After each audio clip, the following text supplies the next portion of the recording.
no matter what age that they are, and just say, look, I messed up. Mm-hmm.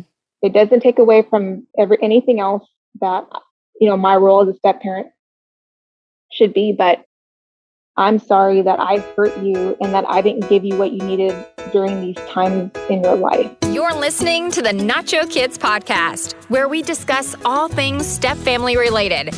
Real stories, real people, real help. Your hosts are the creators of the Nacho Kids Method and the Nacho Kids Academy Step Family Coaching Team, Lori and David Sims. Welcome to episode 216 of the Nacho Kids podcast. What's up, folks? What's up, folks? Y'all, this is another long one, so we're going to be short in our intro and our outro. So, David, let's go. Our guest today is stepmom Jane. She's been blending for 7.5 years, has one stepkid, 2 ours kids, and she got pregnant 4 months into dating her now husband. And before she got pregnant, bio-mom was okay. And then, Went cray-cray, right? Went crazy. Funny how that works. Yep. And we often talk about or talk to guests that have significant others that the ex is still reliant on. For example, this bio mom asked Jane's now husband, "My tires are low. Can you take me to work?" Bio mom wrote a letter to her ex-in-laws. And so Jane doesn't have a relationship with them. Huh. Would like to have read that letter. It's probably like, watch out for Jane. Mm-hmm. She's trying to take your son down a bad path. Yeah. She roped him into a pregnancy. Oh, gosh. And I know many of our listeners also deal with this. They have the bio mom that is the Disney mom on Facebook. Mm-hmm. Or a Disney and Facebook parent, we can call it. Yeah. I mean, I think a lot of people are Disney stuff on social media. Now, some people aren't. They'll tell you every single thing going wrong in their life. You're right. Those are the folks that are on the other end of the spectrum. Like, some people only tell you about all the good stuff, so they have a fairy tale life. And then you got the people on the other side that tell you only the bad stuff, where you think, like, wow, nothing in the world goes your way. Right. Or you have that person that will say, they'll post, "I had diarrhea today."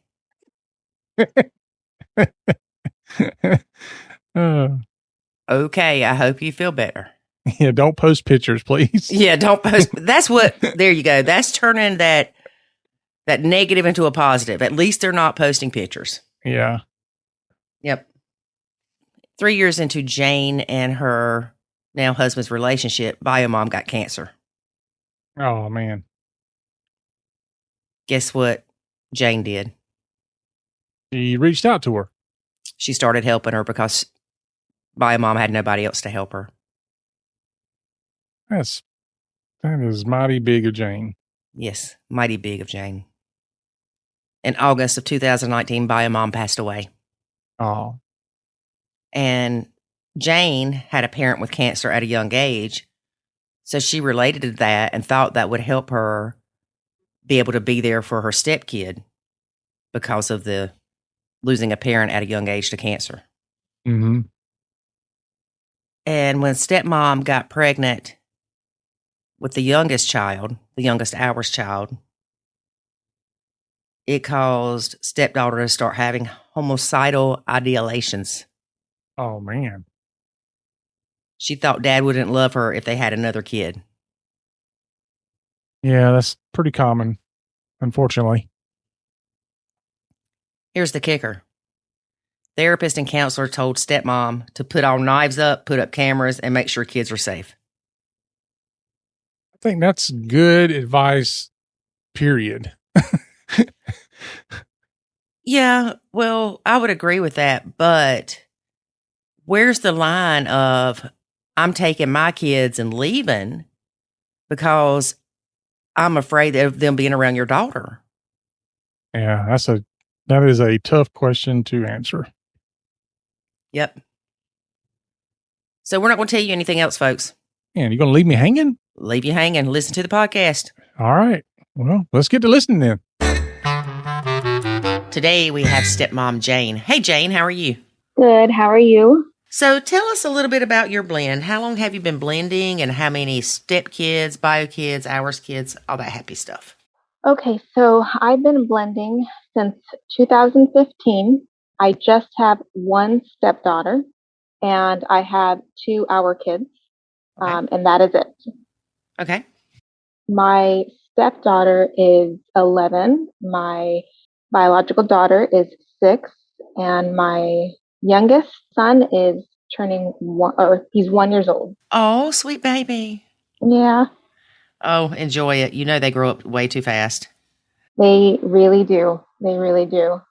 Yeah, it's been I would say a roller coaster, as you will. I've listened to other podcasts the last few months, and I've been able to relate to a lot of the stories. A lot of things that I've experienced are similar in nature, give and take a few things. Mm-hmm. But I met my husband in 2015. And funny enough, I met my stepdaughter that same day because she was with him. And yep, she was 3 years old at the time. So she technically doesn't remember anything else before me. So Mm-hmm. I've basically been in her life since she's been a little toddler baby. And we, Where'd you meet? Was it like the grocery store or something? it was at my old job. It was my old job. And I was working on something that my husband came in to work on. It is a frame, actually, a painting of some sort. And Okay. I was a manager at the time. And I was putting this frame painting together in the shop because I was a manager. And something about his name stood out to me. I don't know what it was. I've met hundreds of people in this job and career that I used to have. And when I saw his name, something stood out to me. I don't know what it was. So take the next day, he came in to pick up that frame. And for some reason, I knew it was him. And I asked, I said, "Oh, are you so and so?" And he said, "Yes, I am." And I noticed he didn't have a ring on. So that was my opportunity to say, "Do you need help, taking it to your car?" And of course he did because he had my stepdaughter with him. That ended up being what started the relationship. So when I got into the relationship, my stepdaughter was great. She didn't have any issues with me in the picture. She was so sweet up until I met Bio Mom. When you met him and y'all realized that y'all were going to date or whatever, how often did he have stepdaughter then? I would say it was 50-50, but Okay. the schedule was off. It was like 3 days on, 2 days off, 3 days on. So it was Oh, kind yeah, of one a of those. 50-50. Yeah, Yeah. because of her age.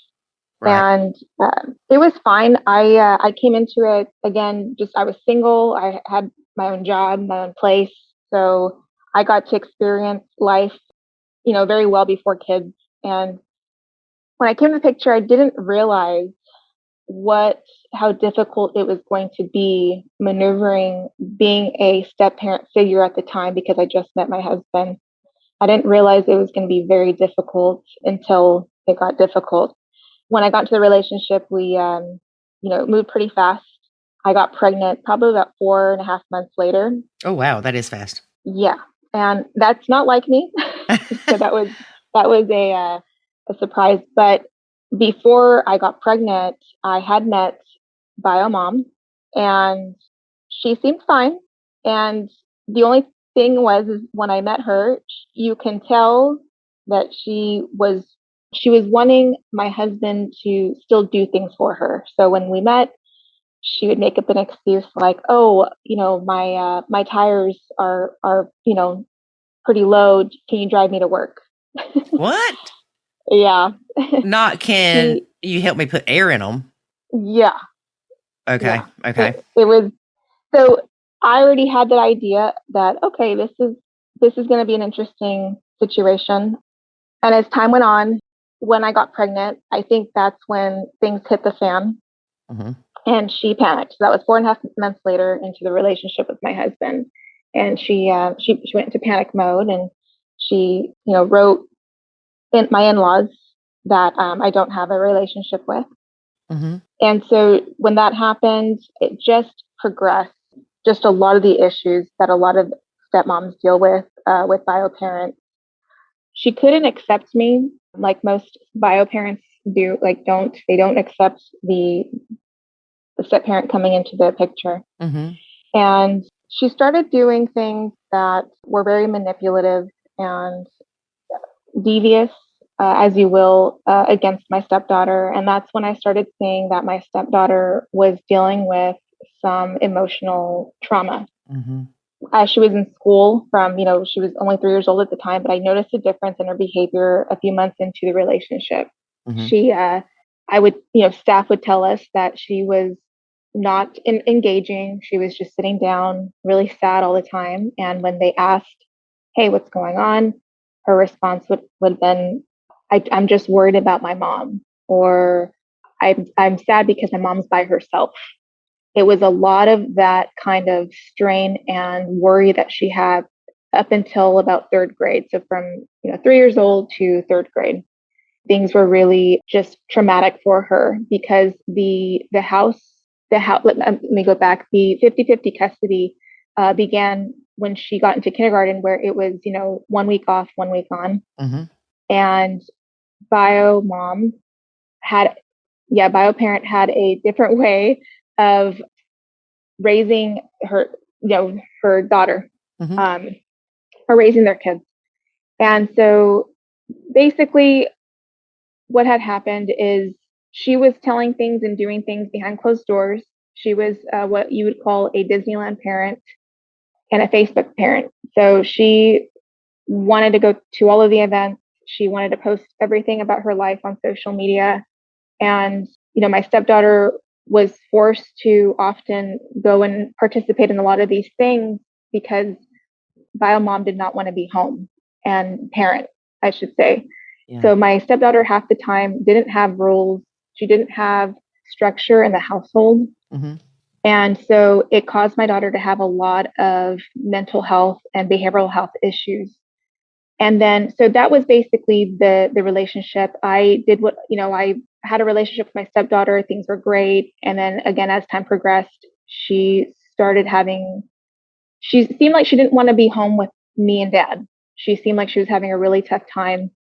And there was nothing we could do other than just, when she came to our house, we let her have a break and a breather, because it did seem like often my stepdaughter's mom, my mom, would, again, it was like questioning what's going on at our house. It was, we're going to go have fun, whether you're sick or not. It was that kind of inconsistency that she was dealing with Mm-hmm. on a consistent basis.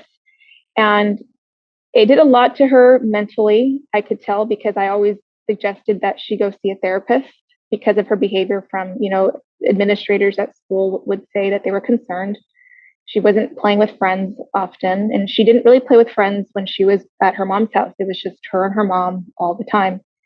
And so flash forward to 2018, bio mom then got sick. She got sick with cancer.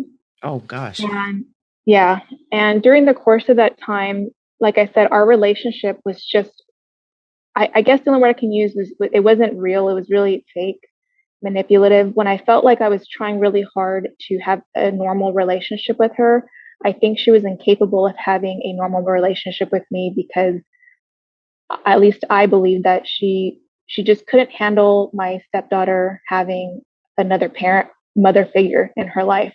Right. And she got sick, and out of, she supposedly had a lot of friends from where we were from, where she was from, and not a lot of people helped her. I noticed that she was having a really hard time walking when she got really sick. Oh. And so it was very different, right? She was one of those that was always out and about, and then all of a sudden she couldn't walk very well. Right. But she couldn't stop either. When we would say, hey, you need to slow it down, she wouldn't listen. But she never called anybody when she was having really bad reactions to the medications and stuff that she was having to take, because she got diagnosed with cancer. And so I just stepped in and I helped her. And there was a part of me that did not want to, But the other part of me was like, I need to do this for my stepdaughter. And just as a human, you know? Yeah. Yeah. And I'm not saying that anybody that chooses not to help the bio parent if something like this happens is not human, because we don't know their situation. But Mm-mm. a lot of times when something happens, like bio mom getting cancer, it puts things into a different perspective. It does. It really does. Because there's so much unknowns and concerns happening in all routes of the situation. Mm-hmm. My stepdaughter was dealing the most of it because I don't know what it's like to have dealt with a parent who had cancer at such a young age, because she was about 8 years old, I believe, when her mom was diagnosed with cancer. And during the course of that time that she was sick, again, the one that, again, helped her through that time until my stepdaughter's bio mom's grandmother came and stayed with her during that time. But there were times again where I would, when the grandmother had to leave back out of state, she would call me and say, I'm not feeling very well. And it seemed like she didn't know how to make decisions, which was something again that was just part of her personality. She just had a hard time being an adult more, more or less in the decisions that she would make that Right. impacted my stepdaughter. So this is just an example. She was really sick. And instead of thinking, I'm not feeling good, I'm going to go to the hospital, she called me out of everybody else and would ask, I'm not doing very well. And I would then suggest, I think you need to go to the hospital, and I'm going to call your family and your parents and let them know. So I will meet you there. And so I basically it was just one of those in and outs until about less than a year later, we thought she was doing really, really well and the medication was working. But unfortunately, in 2019 of August, she passed away. Oh, gosh. Yeah. And that brought in a whole significant chaos, like just a lot of chaos in the situation. There was a lot of feelings, a lot of pain. I couldn't imagine what my stepdaughter was feeling, because I do notice that she had some type of, I would hate to say behavioral issues, but she had a lot of behavioral issues due to the fact of how she was, again, the 50-50 custody, how she was raised. She was devastated, but I don't think she grieved the way that a child who didn't have a lot of behavioral issues would have grieved. Later that day, she was laughing about stuff. After her mom died. Yeah. Yeah. Now, I will say, my dad and I are the people you don't want at a funeral because we laugh. I don't know why, but we just, even if it's just memories of the people that we start laughing about, or it's not rude. I guess we try not to be a disturbance, but I remember at my cousin's funeral, my daddy, I was like, I'm not sitting beside you because you will get me laughing, or we'll say something and start laughing, and he can't hear. So then he's going, what? Sometimes you have to. Sometimes you have to let it out in your own way. But sometimes it is a stress reliever, or also to hide how you're really feeling. And I think that's exactly what she was doing. I think she was hiding how she was really feeling. And that came out in a lot of different ways since then and where we are today. So when that happened, of course, I went from 50-50 stepmom to full-time stepmom. And it did seem as if, my husband and I had to pick up the pieces because, again, my stepdaughter dealt with a lot of behavioral issues with just how different the households were. Right. And so when that happened, it was hard for me because for me, I wasn't prepared for what was to come. And I guess the way I think about it is, maybe it's a little taboo to say, but I know there's probably step parents out there that, not that they wish harm to anybody, but that they would think, it'd be easier if this person just wasn't there to get in the way Oh, yeah. and make things more stressful. Well, it's like the other day we were talking on a podcast and I said, with David's kids, it's not like I wanted anything bad to happen to them. I just didn't want them to come back. Yeah. Be healthy and stay at your mom's. Yeah. Yeah. That and in this situation, you don't have to deal with another bio parent who causes a lot of catastrophe in this situation. Right. But again, it's different when you experience it, how different it is. There are times where I'm like, I wish she was here. I wish that bio mom was here, because I think my stepdaughter wouldn't have been as impacted with the situation as she has been. And granted, I had a lot of resentment for my stepdaughter's mom. It was built in. She made things really hard for me, sabotaged a lot of moments with my stepdaughter. And towards the end of her illness, before she passed away, she was, don't get me wrong, she was sick, but the things that she was saying was very scary for my stepdaughter. She would say stuff like, she's not your mother, I'm your only mother. And it was like screaming at the top of her lungs, saying this in the house. Yeah. And it's pretty traumatizing for a child to hear. And I wish that none of us are perfect. And I've learned a lot since her mom had passed away to how to navigate my stepdaughter. But I made so many mistakes at the same time. Right. And so because I made so many mistakes, things aren't the way that I wish that they could be right now. But when we finally had her full time, we tried making the best of it. I, again, had a lot of resentment for bio mom, for how she treated me and how she placed the seed in my stepdaughter's mind, and not accepting me, I should say. Right. And that was the hardest part, because I was with her since she was 3. I was the one that made sure that she was getting picked up at a good time after school. Mm-hmm. Just the consistencies. And bio mom did not do that. She was very inconsistent. She wouldn't pick her up on time. She would, she would drive around with her with a flat tire, knowing that the tire was flat. Just didn't think about her daughter, right, my stepdaughter. And so since then, I think my stepdaughter dealt with this in a negative way. And I did not have the tools in my tool belt to know how to navigate her personality, because it was 2 worlds coming into one. She was one child at one house and she was another child at the other house.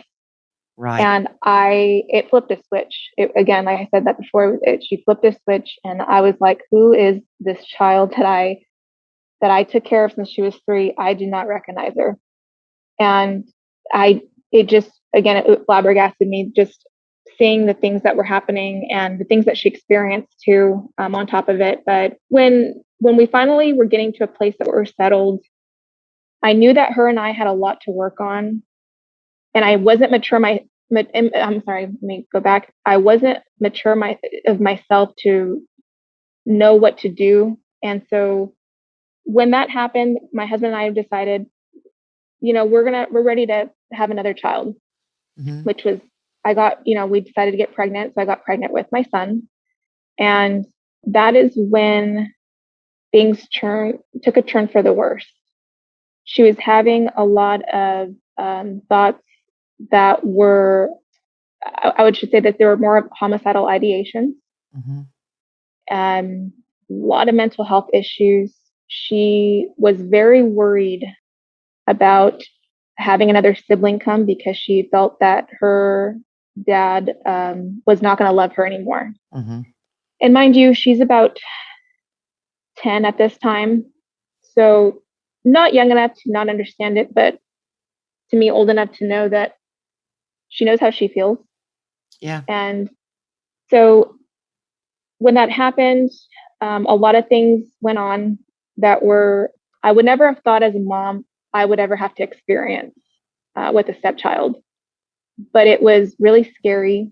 A lot of inappropriate things had taken place that involved my daughter.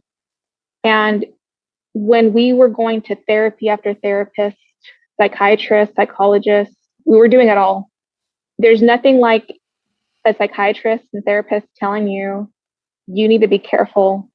You need to make sure that you are hiding all the knives in the house, all the sharp objects in the house, and you need to put surveillance up to make sure that all the children in the house will be safe. And I know you are thinking, what in the world? Yeah. And I also know that you are probably thinking, I can't live like this. No. And I'm glad that you are on here for many reasons, but also because we have talked about if you told, for instance, say you told your husband, you need to find somewhere for her to go or I'm leaving. Mm-hmm. And I know if David would have ever told me that with Jackson, he can't stay here, he needs to go to his dad's, then I would say, oh no, buddy, I'm gone. I'm not sending my son. You know what I mean? Right. But this isn't as simple as the step parent doesn't want the step kid there because they're a brat or because they just don't like them or the resentment for bio mom. This is a safety concern. Yes. And there's no one else that she could have gone to as if her mom was here. Right. And that is what tore my whole world apart. And it's been very difficult to navigate. And I can try reading up on things or seeking out advice from therapists and psychiatrists. No one has the right answer.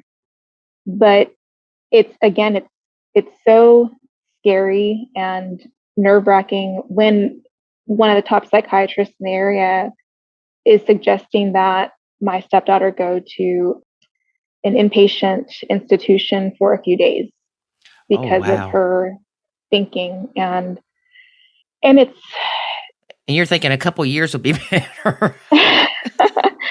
There were moments where I thought, and this is something that I don't know if it's inappropriate to say, but when you're a step parent, you have your own biases just like bio parents do, your own biases, but you're able to see things from the outside in the beginning. You can see things that, oh, this isn't normal, or really normal, or this probably needs some work over here, because you can see it from the outside in because it's not your child.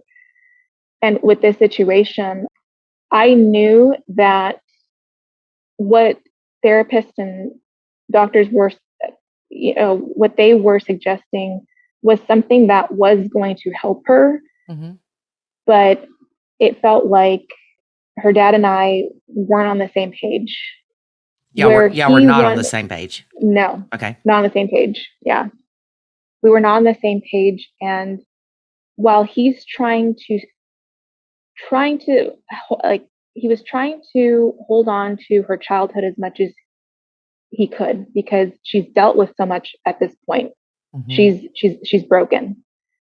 And he felt like taking her anywhere was going to just do it. Whatever would happen to her, it was going to happen.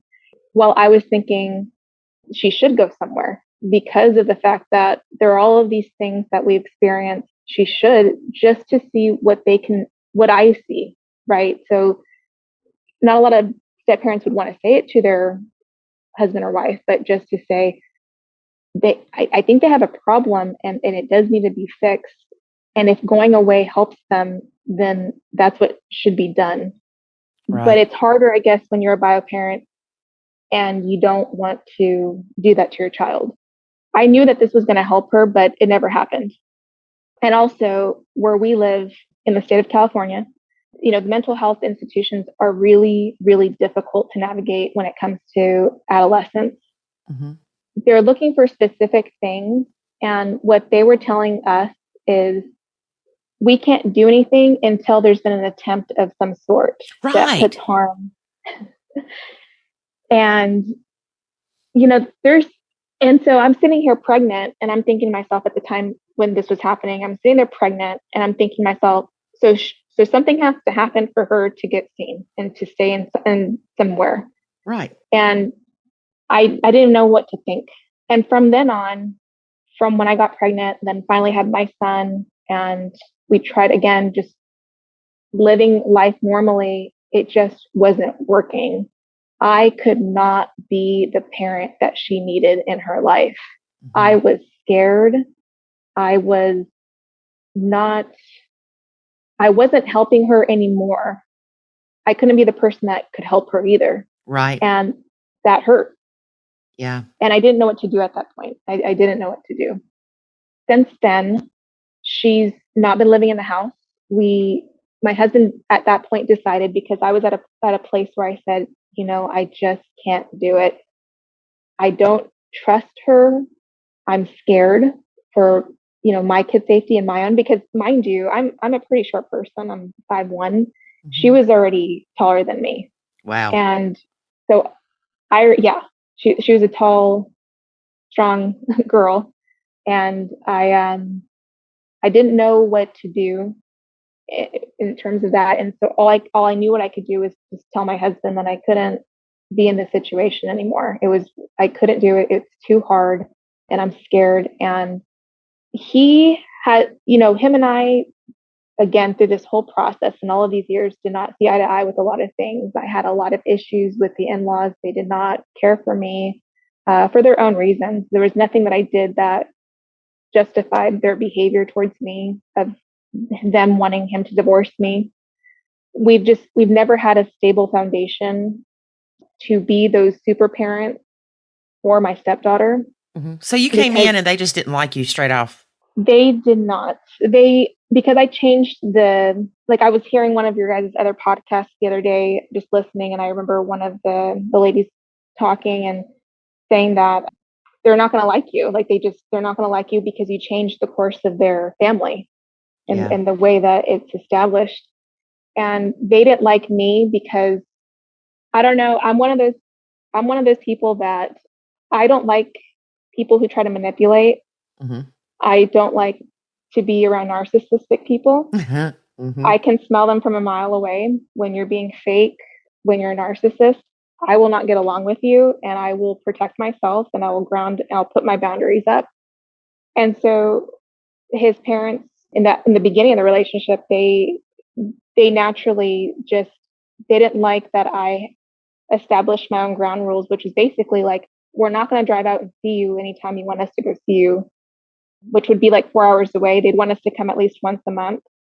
Oh, wow. And and I was sick my first pregnancy. I was really, really sick through that whole pregnancy. And because we didn't go every month, and I was just like, no, like, we'll go, but we're not going to go every month. That just changed their narrative about me. And they were like, nope. And when I got pregnant, though, beforehand, when I did get pregnant the first time, the first thing they told my husband was, what about so-and-so, which was his ex-wife's name. And okay. Yeah. And that situation, like I said, there's a whole nother story when it comes to my in-laws. There's a lot of history there, a lot of problems that also, unfortunately, caused a lot of issues with my stepdaughter as well, because they seem to favor my stepdaughter over my kids. Mm-hmm. And they showed it, just like they showed it when my stepdaughter's mom was alive. There was a year where it was my first year as being a mom, and it was Mother's Day. And of course, I just had a baby, so I wasn't in any condition to drive. Mm-hmm. Well, all of a sudden, Biomom shows up at their house 4.5 hours away from where we all lived. And they decided to take Mother's Day pictures and post it all over social media with Biomom, the ex. And that was really hard to see because it felt like I wasn't accepted by them immediately. Wow. So, yeah, it was just little petty things like that. I mean, I know a lot of stepmoms out there have dealt with similar things. There's, sorry to say, I envy the relationships between the wives with their in-laws. Whether you're the stepmom or a biomom, and you have a really good relationship with in-laws, I envy that because I've never experienced that before. I don't know what that's like to have the support, anything like that. But, going back to my stepdaughter, my husband had to make that ultimate decision of like, I don't want to lose all of these, my daughter and my son and my wife. He had to make that decision, that really difficult decision to send his daughter away to his parents' house, which we both agree they're not the most stable people out there. But you didn't have options. Didn't have options at all. And so when she just left about, I would say 5 months ago, and I tell you, I was sad. I did my crying at the very beginning after she left, but I felt so much relief. I felt like I didn't need to check the cameras consistently. I didn't have to worry about anything that was going to happen or something was going to change with my stepdaughter and her behavior of that day. And so it was a relief. It felt like a relief. And right now, we're in a place where we're deciding, I had my time to think about things, to reevaluate how I was as a step parent, because I haven't even gotten to that point of where during the time that she was having this mental health crisis, again, because I was so scared, I couldn't help her. I was doing things all wrong when it came to reprimanding and talking about things. And it felt like I was always questioning her because I was always so concerned because she was always doing something that was, to me, concerning, but to my husband was like, well, some kids just do those things. So that was really hard. We're at a place right now where we're going to see if she'd want to come back or if she should come back, because I don't know. I feel a lot of guilt because I felt like now that I haven't been around her for a few months and I had that break, I had time to think. I've been listening to Nacho Kids nonstop, and it helps so much. I mean, I wish I had this 7 years ago, 8 years ago now. But because this is just how life is rolling along, we're figuring out what the next move is. My husband is worried and concerned that it just isn't going to work if she's back here. And currently all I know from her, because unfortunately I don't talk to her, and she does not want to speak to me. Yeah, because you're the reason she had to leave. Yeah. She lost her mom and you took her dad. Yeah. Yep. And there was a lot of things that had happened to her that really, she did not want to share her dad. She did not want to share her dad. She did not want to have to deal with a brother and sister. She definitely didn't want to deal with me. My husband had a conversation with her not long ago asking, hey, we made a lot of mistakes. We're working really hard. We want you back here if you want to come back. We were giving her the option just for that peace of mind for herself. I think she was doing a lot of things here that were inappropriate, weren't good, but at least at his parents' house, she does get that break. But her response basically was that she doesn't want to come back right now. And he felt a lot of guilt, and basically he just wanted to make sure that she was okay, and she was okay with the decision that he had made with her being there at his parents as opposed to home. And she's not particularly happy with, I think, being at his parents' house, but I think she likes it a lot better because it's a yes house. It's there's not a lot of rules, and that's what she's been used to her whole life. And I know that she did say to him, my husband asked, well, what else could I have done? And she basically said, well, you could have done the hardest thing, which was divorce my stepmom and just have me. Yeah. And when I heard that, that was really triggering for me. It was really hard to keep my mouth shut when he had stated that's what she said. Yeah. And it's one of those things you want to know what she said, but you don't. Right. Yeah. Exactly. So when he decided to send her to his parents, is it just, we're going to send her for a little bit till we figure out our next step, or she's going to stay there permanently? It was 50-50. There was a part of him that wanted to see what it would be like for her to be there, because there's also other stuff going on at his parents' house. Like I said, they're not the best parents to raise someone with such mental health and behavioral issues that Right. she brings in. The other part is that to avoid losing me, he felt like she just needs to be there till she graduates. Yeah. So we're so torn right now on what to do. This is something that, again, I've researched, and no one has the answer other than than ourselves Right. in this situation. Yeah. And you wish you could find a book or a podcast or even a doctor that says this is what you need to do. Right. This is what's going to help her and help you guys. Right. Because you don't know what to do. It's almost playing it by ear. And you can't play by ear those safety issues. No. Yeah. What do you do when you have a stepchild that has issues like that are pretty serious and significant? Okay. And then let's look at it like this. Okay.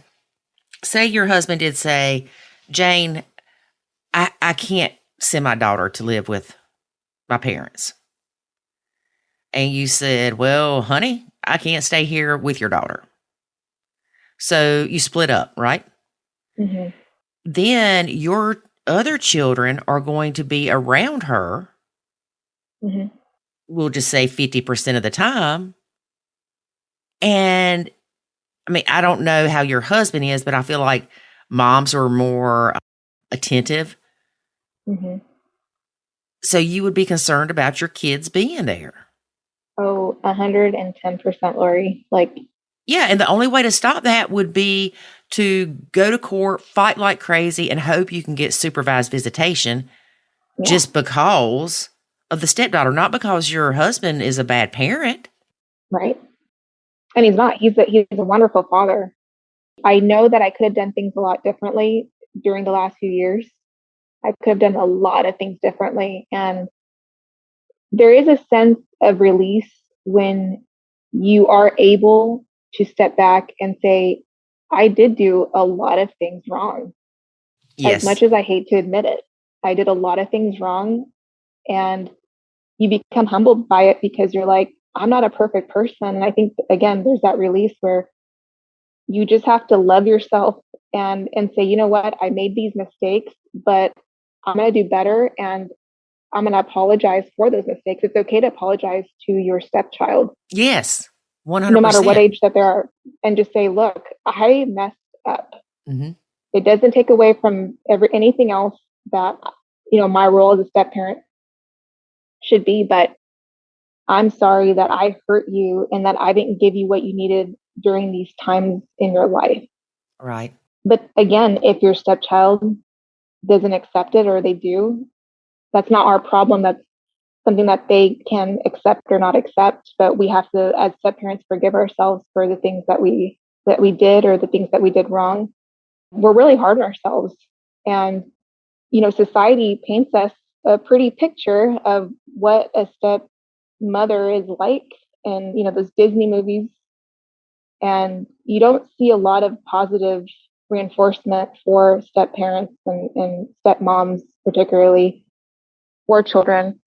I do appreciate, if there are bio parents and moms that listen to this podcast too, I do appreciate when they step up and they just give it, just give so much grace to the step parent when the step parent is doing great things with their child. Mm-hmm. And you don't see that a lot, but it's a lot of humility for me. I wanted to hold on to a lot of things and justify myself on the times that I didn't do things correctly. But I give myself, like I said, a lot of slack too, because this is a circumstance that is so serious that not a lot of people understand what that's like until they experience it. And then it's a different game. Right. Now, I want to say, first of all, the way that we grow is by recognizing those mistakes we made. Mm-hmm. It doesn't make you a bad stepmom. You were doing what you knew to do when you knew to do it. I mean, you didn't know any different, right? Right. And I know we are really big on beating ourselves up. Yes. And especially if you feel like that you have damaged the relationship with your stepdaughter and yourself, or the relationship with her dad and her, or even your kids and her. Yeah. But please do not beat yourself up, because number one, you've recognized what you could have done differently, but you can't go back and change it. No. And so thinking about, I wish I would have done this, I wish I would have done that, it's not going to change anything. All it's going to do is drive you crazy. Oh, yeah. But you can keep those things you learn in the back of your head. So when the opportunity arises where there is a situation that comes about that you've dealt with before that you didn't handle properly, or you didn't think you handled properly, then you'll handle it differently. Exactly. And I know with my stepkids, there was a lot of hurt between us. And some people, they can step back from the responsibilities and 3 months later, things are better.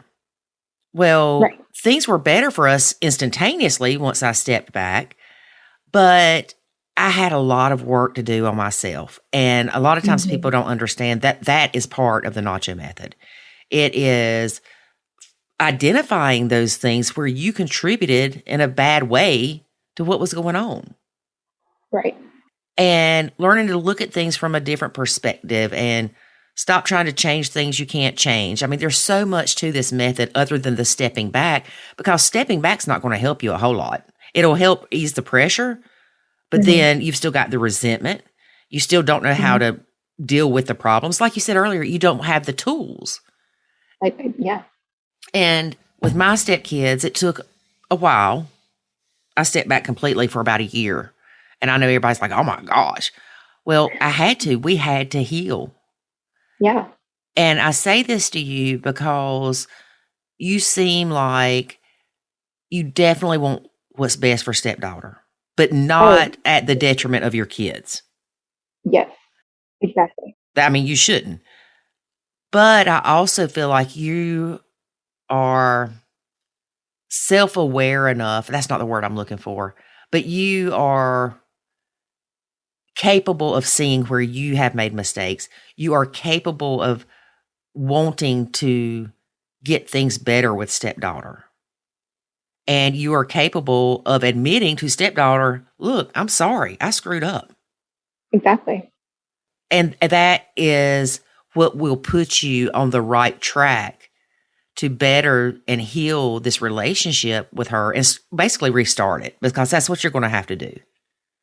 Yeah, definitely. Because she right now does not like me at all. And she said it to me on a few occasions behind closed doors. Of course, she doesn't say it when dad's around or anybody else is around. But,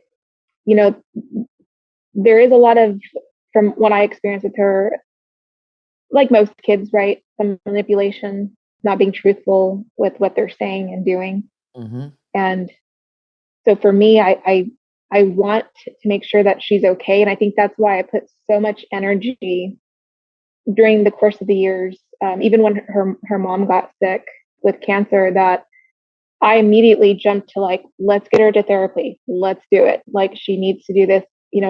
I'm the one that drove her to all her appointments. I've met with dozens of therapists and psychiatrists throughout the years, and she didn't take to it. She knew what to say. And again, the things she'd say inside closed doors with them seemed to be different when she was talking to somebody else outside of it. I never knew where she was at, but right now I want her to be okay, because gosh, I spent years taking care of her. Even at 3 years old, I changed her. Like, I put her clothes on in the morning, got her ready for daycare all the time. I was a parent to her when her mom wasn't there half the time. And so there's a lot of feelings there that I have, a lot of hurt that I have myself because of just the treatment that I've received from her in Right. the recent years. But I do want her to be okay. There is a part of me that I wish I can have her come back here because I know that I do believe that I am one of the only people in her life that can still guide her and help her. Now, whether she wants that right now or not, most kids who have been living in a yes life in a yes house typically don't want to have the rules and regulations that any parent brings on. So she needs that. A lot of kids need structure that way. They shouldn't be living a life where they're consistently getting what they want or they're consistently just fighting authority. Right.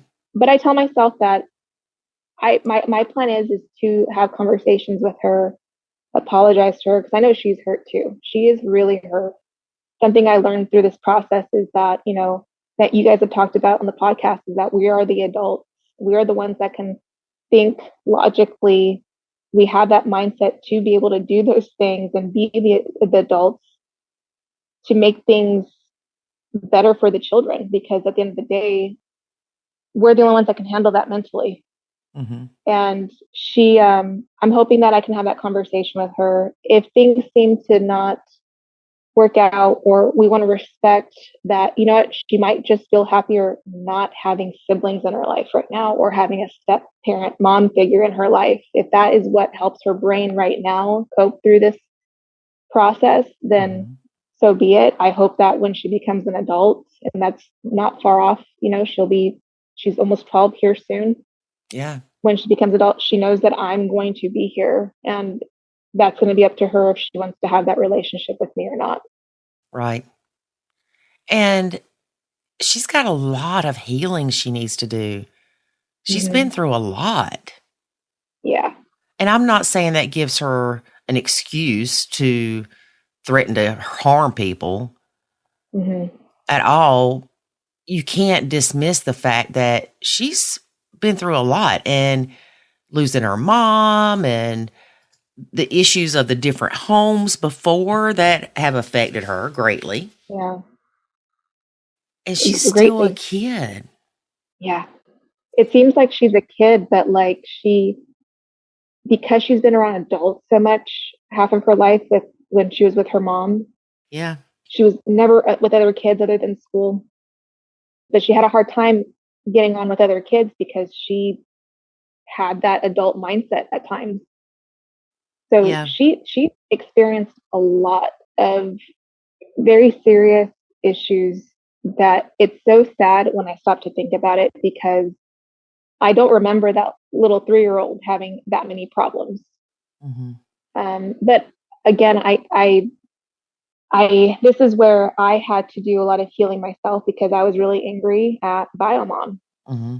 There's times where if something comes up and I hear something going on that has to do with my stepdaughter because she's having a hard time, I have found myself just getting really angry, even sometimes now, but I'm slowly letting it go. It took a long time though to really feel like I was healing from that trauma that I endured with her because not a lot of people experience that. They'll experience a bio parent that you just know they don't like you and it's established, okay, I don't like you, and that's what the relationship is. This bio parent that I dealt with was again manipulative, and she in front of people she would just be very, oh, I like Jane, she's so sweet, oh, I love her. But then behind closed doors, my stepdaughter was hearing a different story. And so yeah, that's been really hard on my stepdaughter. I've been able to think a little bit more clearly though since she's been gone. And I think a lot of step parents, when they're dealing with a lot of difficult things, it is okay to step away, even if husband or significant other doesn't like it. If it's for your mental health, it's okay to step away. Right. The amount of stress and trauma that we endure can be so significant. And I know that with the stress and trauma that I dealt with my husband's parents, with the death of my stepdaughter's mother, And then with all of the mental and behavioral issues that we had to pick up the pieces and try to fix, I got really sick. Doctors couldn't figure out why I was sick, but it was the stress. Yes. The stress is what did it. Honey, I don't know if you've heard our story, but when things were so bad with us, I lost 35 pounds in a month and a half. Yeah. And you're thinking, like, what is happening to me right now? Yeah, they thought I had pancreatic cancer because that was my symptoms. Yep, I've experienced some of those things as well. Yep, because your stomach hurts, you can't eat, you can't gain weight. You just feel ill. Yeah, you feel ill. To take a shower took all of my energy. Wow. And I would see people that I knew before all this that were friends of David's, and I'd be like, hey, how you doing? And they'd look at me like they did not know who I was. Wow. And I remember one day, of course, when you first lose weight, you're like, oh, yeah, that's good. But then you look in the mirror and you're like, oh, my God, how did I get here? I was wearing kids' clothes. Oh, gosh. That was me too. Yes. And again, we don't realize that how much stress can harm us. It can kill you. It can, honest to God, kill you. Yeah. And we were probably at the beginning stages of that because of what was happening to us physically. And when I had lost all of that weight too, I would say now it's been about 2.5 years now. At the beginning you're like, oh, okay, I'm losing a little bit of weight. And then all of a sudden I realized I'm not okay. And I feel really sick. Yeah. I thought I was dying. Crying. Yeah. I was crying like, God, please, I want it all back. I want to be back to normal. I want to be back to my normal weight. I want to be healthy again. And it's been quite a journey, this whole process. I do appreciate what you guys have done with Nacho Kids. It's been a saving grace for me because when you can hear someone in similar situations and how they are able to adapt or how they're able to maneuver through things, it makes me feel like I can do it. If I had to, if something were, God forbid, something were to happen to my husband's parents and she had to come back here because again, she has no other family. Her other two grandparents from her mom's side are a lot older. So all she got is us. Yeah. And so but I feel like with Nacho Kids, I can do it. Even as scary as it is, I think I could do it. And that says a lot because there's nothing like a scared mama, right? Making sure that her babies are safe. Yeah. So it's been a wild ride, and there's a lot more to come. But so far, this is what my journey and what my experiences have been like, and I'm hoping that things will start settling a lot better, and we can get to a better outcome. Yeah.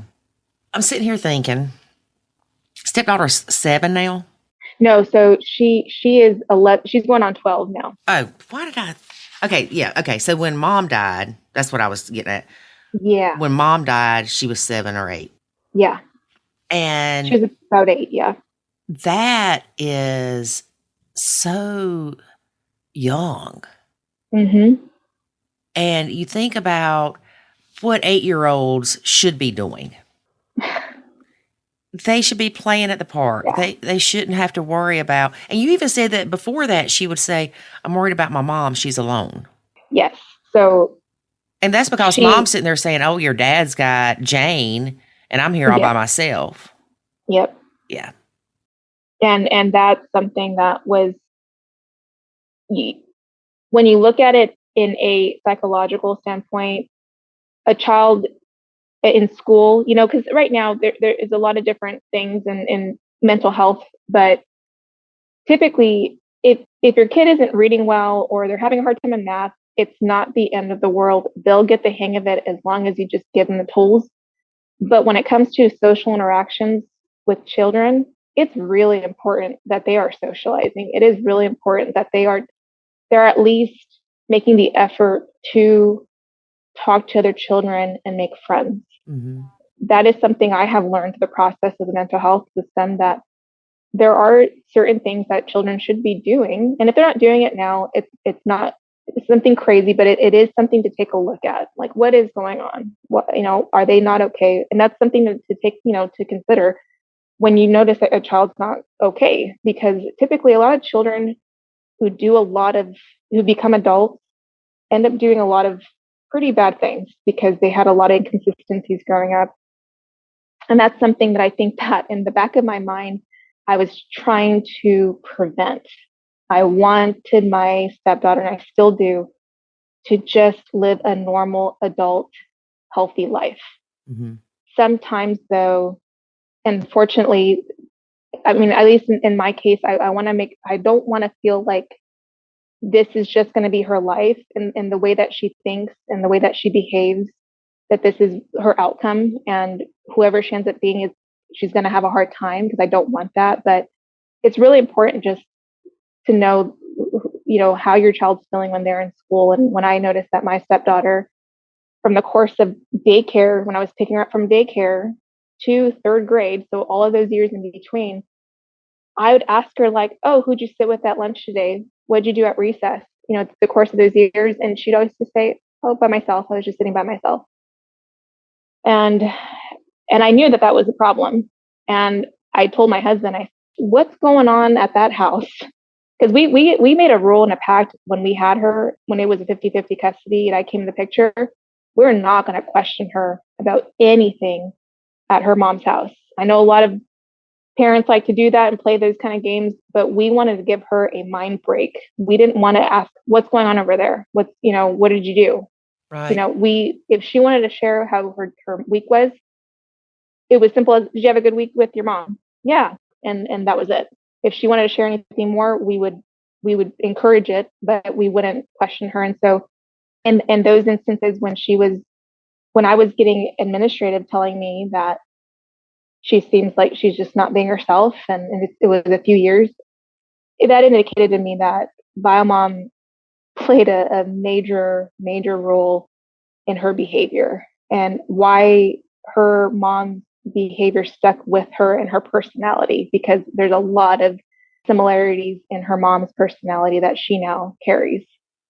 Right. And it's crazy how much kids are sponges. And I didn't mention this before, but while my stepdaughter was having these really hard issues, after, mom passed away within the last 2.5 years without her, I try to build a relationship with her, my stepdaughter's mom's mother. And that was in itself, I'm the kind of person that's very open and I have nothing to hide.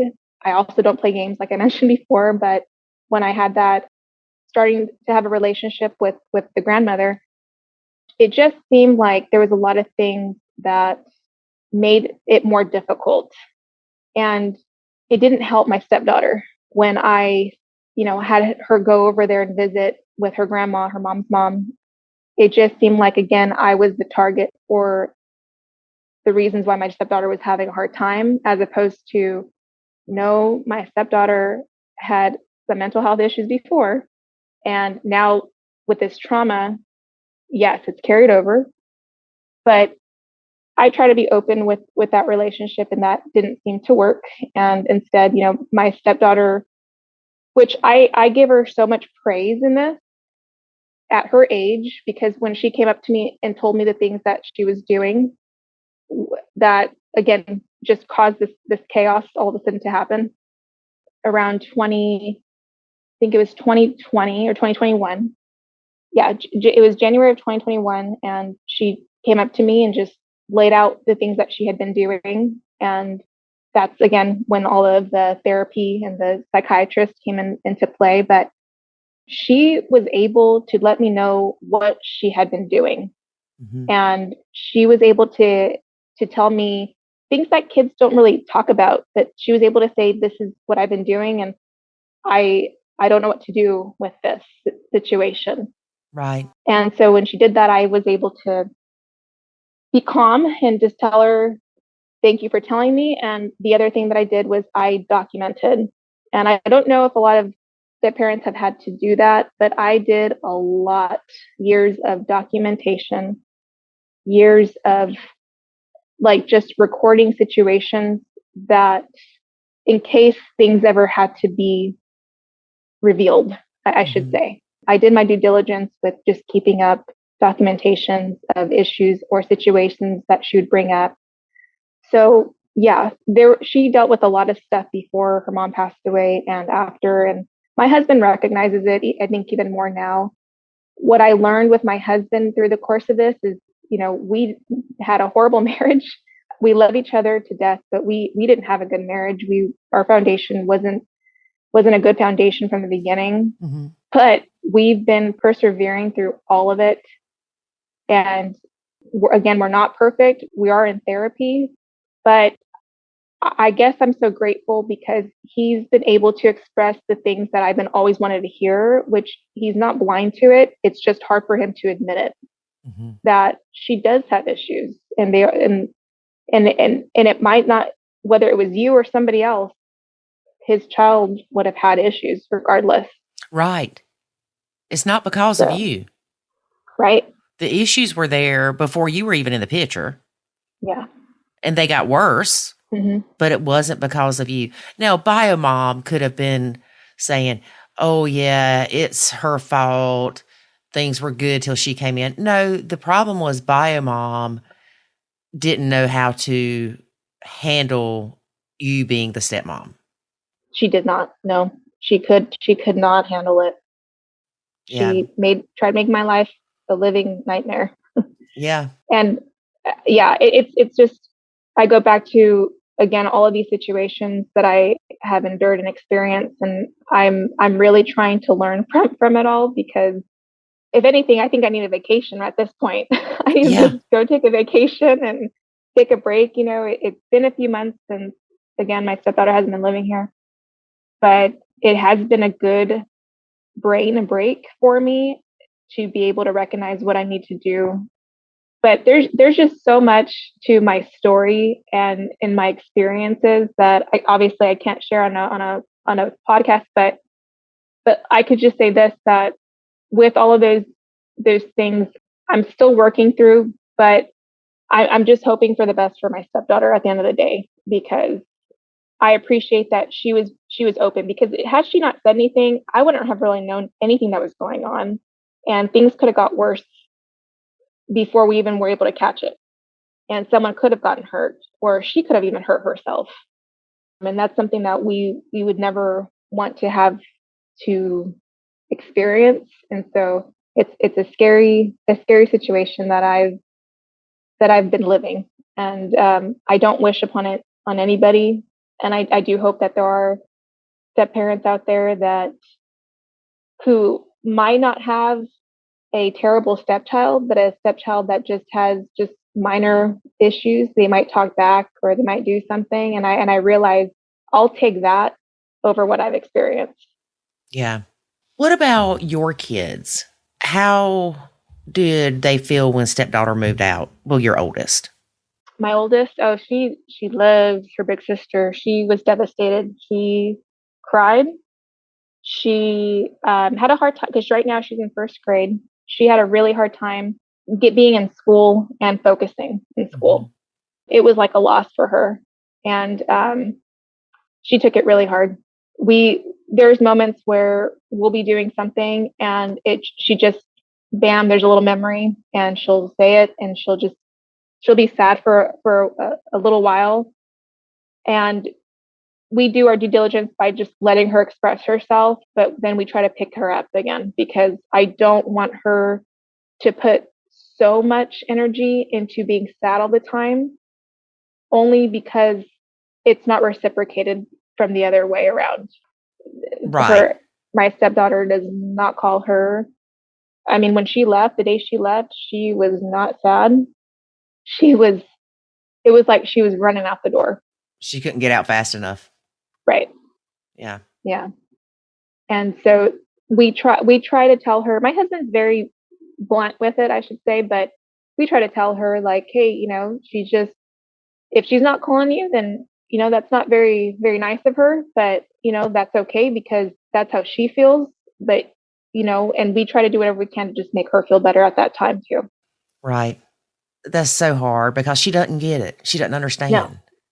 And I can't tell her the No. details until she's an adult that I can actually, which I can't, if she ever asks questions, I'm going to be like, yeah, this is why I was not myself. This is why mom would yell and get mad and just be so frustrated over simple things because I was not in a good place. Yeah. I get it. Mm-hmm. And I guess the one of the things there that right before she left that we realized that she needed to go was that my stepdaughter was trying to make it seem as if I was hurting her physically, which I've never laid a finger on her. Mm-hmm. And so when she would say those things, again, I made sure I got all my documentation, but it got to a point where I was like, well, I can't even be in the same house with her because I'm nervous she's going to say something that has to be taken serious, but is a lie. Right. And that's just when we knew that it was time that even if this place that she's going to isn't going to be the best for her, it was better than where we were at here. Yeah. And that's another thing too, is having to deal with a stepchild, like I said, who makes up things in their mind or can't help but make up things and they don't understand why they're making things up. That was something that she experienced often. Yeah. Yeah, there's a lot to this situation, a lot of stories that I can say, but just leaving it where that's at, it's just been a really long ride. Yeah. And my daughter now is doing a lot better. She's getting stronger every day. It's been about 5 months, so she's getting stronger. She's getting stronger every day.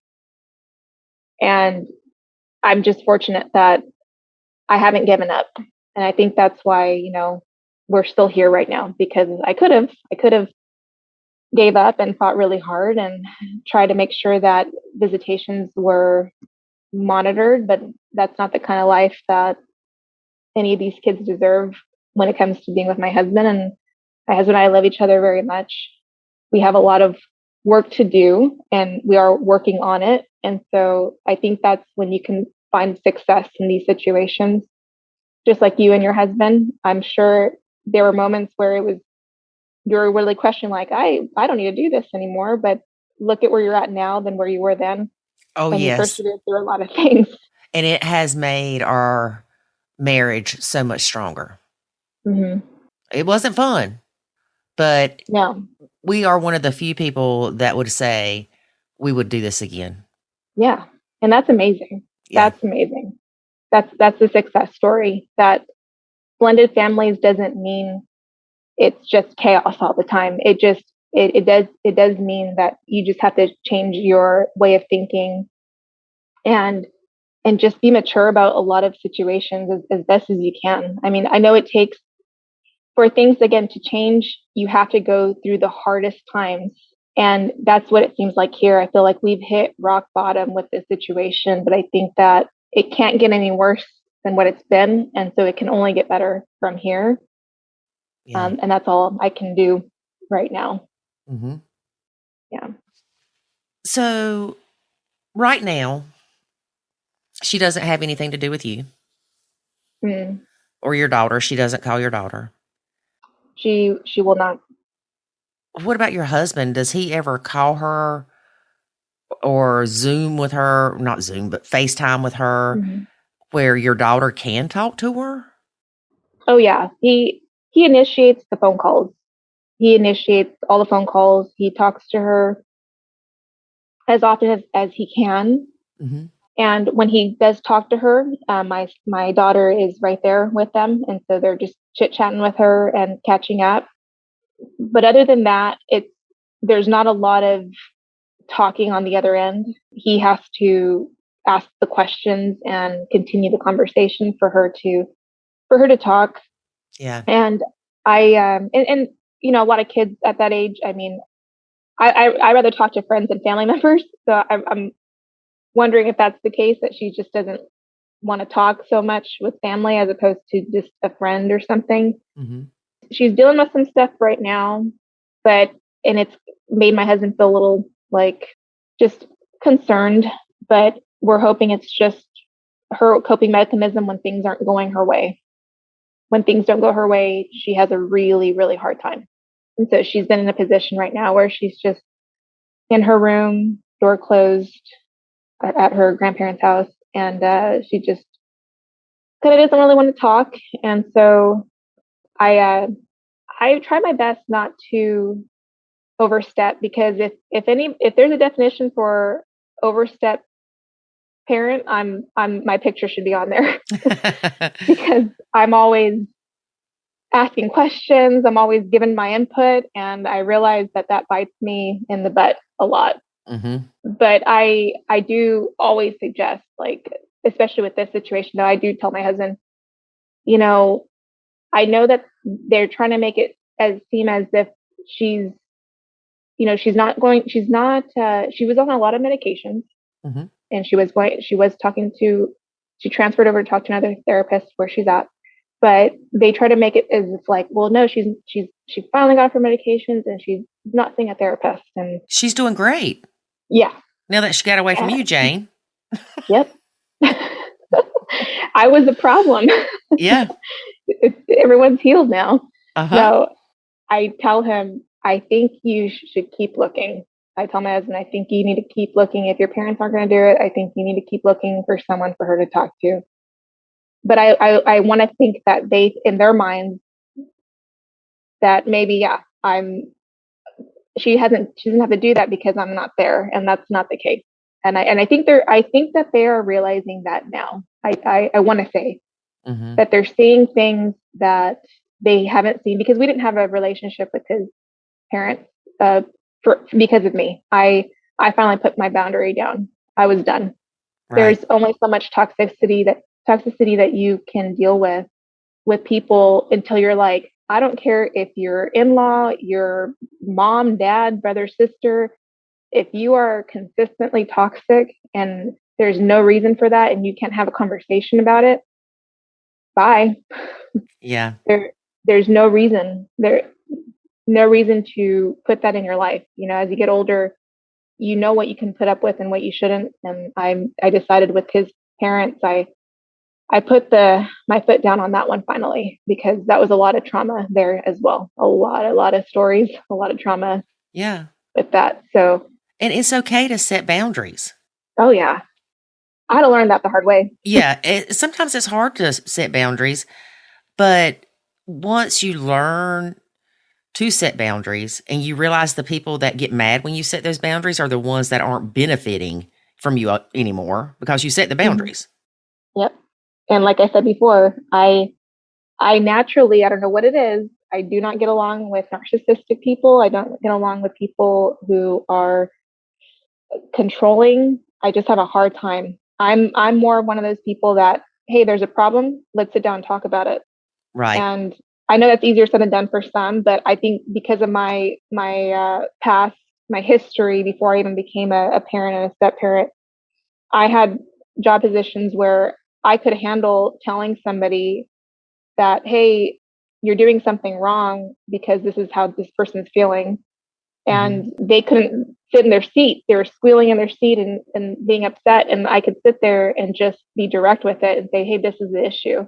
Mm-hmm. So I kind of learned that through the course of being with my husband, that I had to be the bigger person in a lot of these situations, especially when it came to the in-laws. And it just doesn't work when people have a lot of issues themselves. It just doesn't work.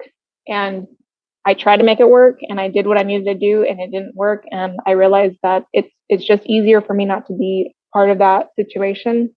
Right. And be a part of it. But you haven't told your husband that he can't go see his parents or anything like that. No. In fact, that was something that I kind of was having a little bit of issue with, because I just worry when my daughter goes over there that when I'm not there, because they'll take that trip. I worry because there's a lot in that house that I don't agree with. People in that house that I don't agree with living there, but because there's other people living in that house. Mm-hmm. But we came to a compromise, and I had to step back and be okay with him taking my daughter, at least them meeting halfway so she's not in the car for 8 hours or more.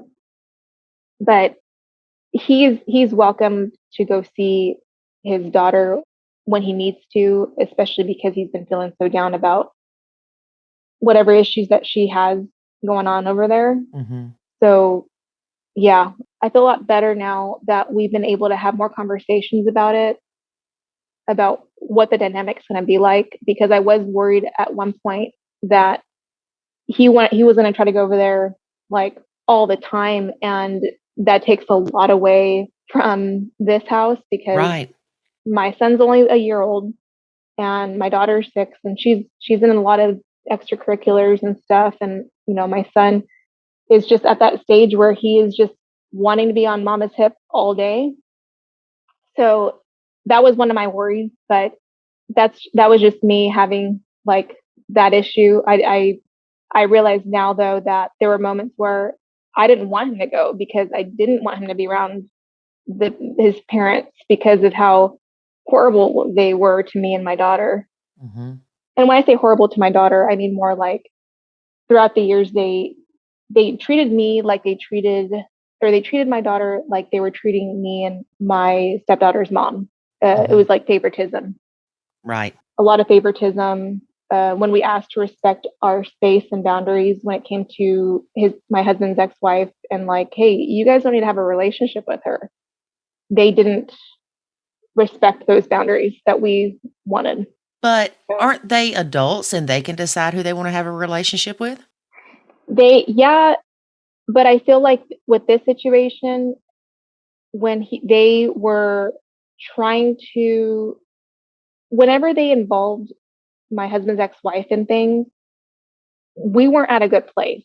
It was causing more harm than good with the three of us co-parenting.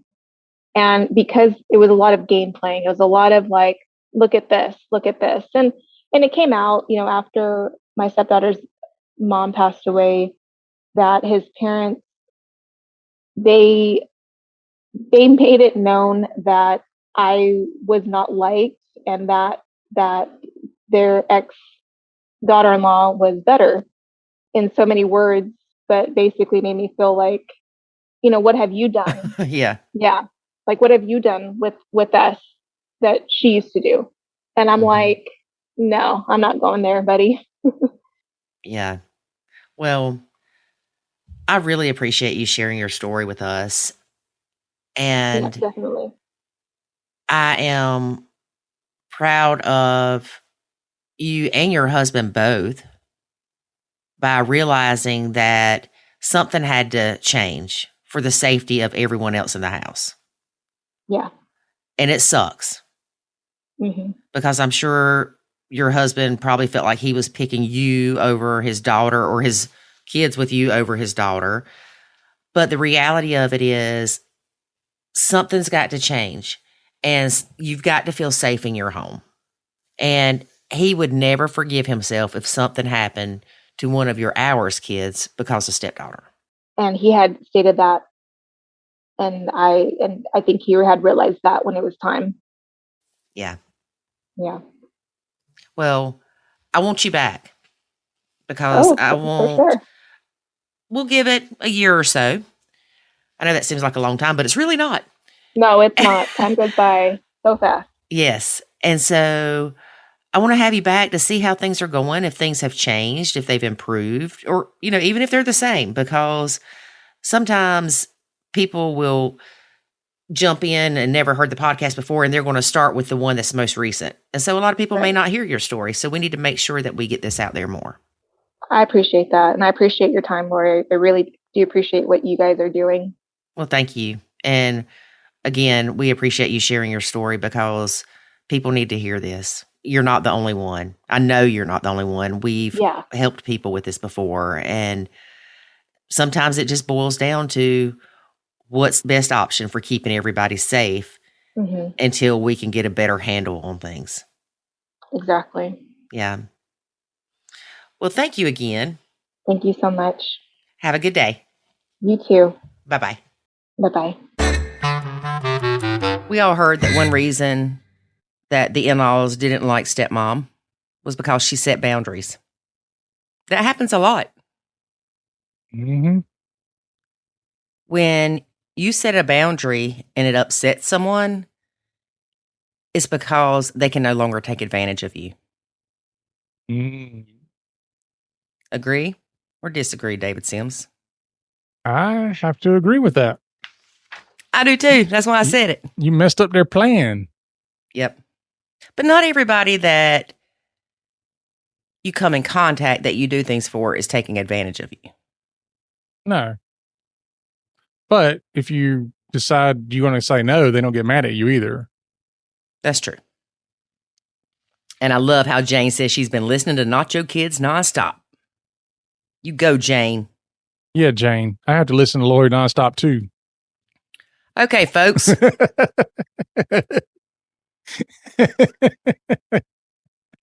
Do you spill, David? Do you spill? All right, folks. Thanks for listening. And please join us again next week when you hear Lori talk about other stuff with other people. And remember that life is good when you nacho. Thanks for listening to this episode of the Nacho Kids podcast. Find us online at nachokids.com. Until next time, remember, life is good when you nacho.